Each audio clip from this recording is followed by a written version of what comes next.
Guna memeriahkan pelaksanaan Asian Games 2018, seluruh pelajar di Kota Palembang tidak diliburkan, namun diarahkan untuk ikut menonton setiap pertandingan di Cakabaring secara bergantian.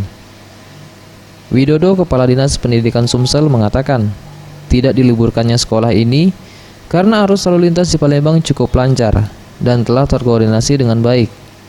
Berbeda dengan Jakarta yang memberlakukan aturan genap ganjil sehingga harus meliburkan sekolah.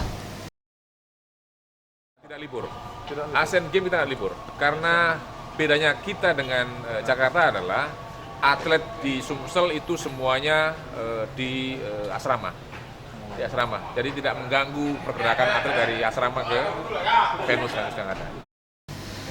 Untuk tiket menonton, pihaknya berusaha untuk menggratiskannya. Namun hal ini masih perlu dikoordinasikan dengan Inasgok terkait kuota pelajar yang wajib menonton.